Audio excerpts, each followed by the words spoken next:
Here are the first two exercises in Czerny's Opus 261. This is a book of exercises. He has books of exercises and books of etudes, essentially very similar in a way. An etude is kind of like a piece of music that focuses on a specific technique. Exercises are basically things that don't sound like something that you, as like a song or a piece of music or something you would want to play for people. So these first two are really good. One of my only things I would say about Czerny that I don't like is when you play an etude or an exercise, sometimes it doesn't follow up with utilizing the other hand to whichever hand you're working on. With these first two exercises, basically it takes the first exercise and repeats it for the left hand in the second exercise. So let's take a look at what the notes are first. And then I'm going to show you some of the technique and the technique I've been talking about with some of the shorts that I've made that can be utilized in this exercise. So first, what you want to do is when you're working on an exercise like this, take the more difficult hand first. This is the right hand for number one. And it'll sound like this. And I'm going to go slow.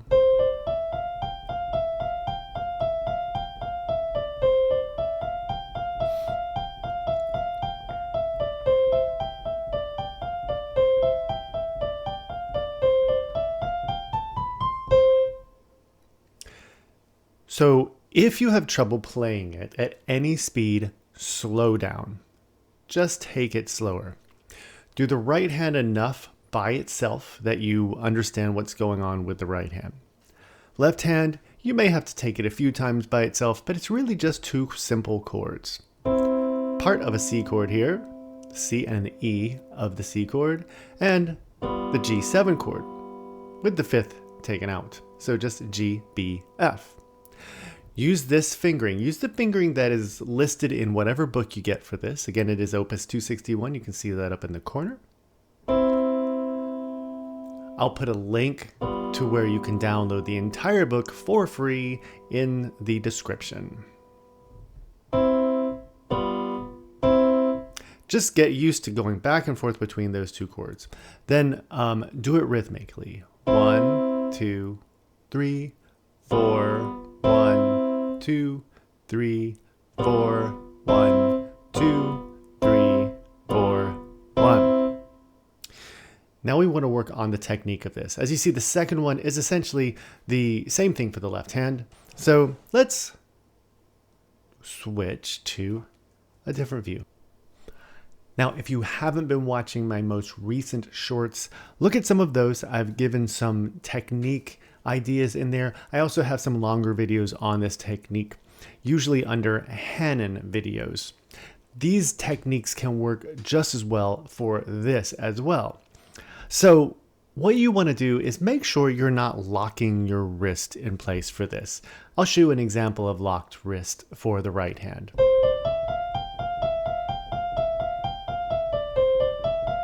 So you see how my hand is kind of locked up? It almost looks like I'm making a claw with my hand.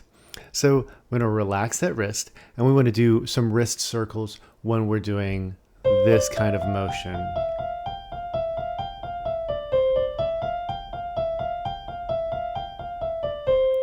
Notice how my wrist is just kind of flowing with the motion of the music. My arm also follows. It's not just the wrist moving. The whole arm does move with this. Same thing will go for when you do the left hand version of it.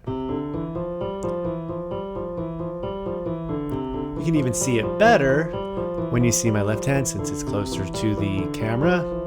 Notice that I'm doing lots of these wrist circles here. And even when I get to this part,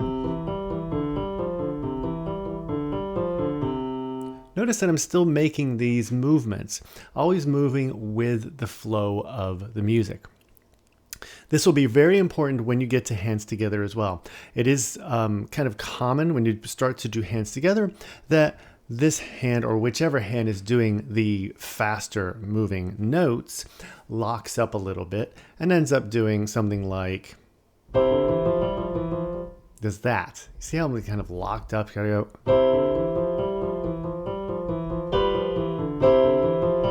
So make sure to take it, again, slow enough that you can do it. I'm going to show you the exercise for the right hand slowly, and then I'll show you for the left hand slowly.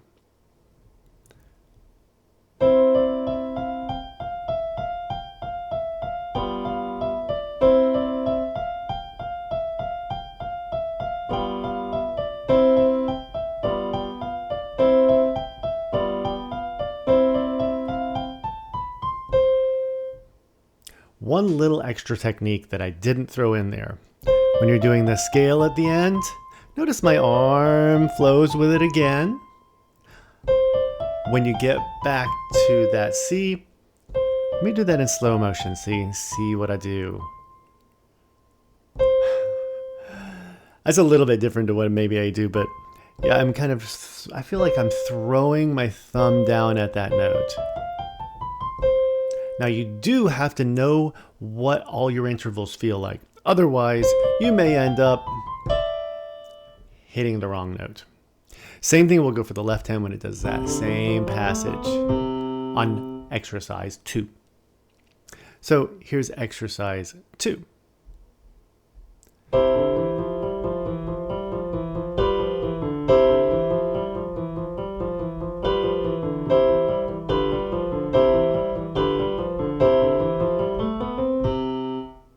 See it? When I get to that top note, my hand is already starting to reach to get there. Even if you can't reach an octave, you can at least get your fingers stretched out ready to get there. Any questions about this exercise or any other exercise, please let me know in the comments. Also, please subscribe to the channel to see any future videos that I make.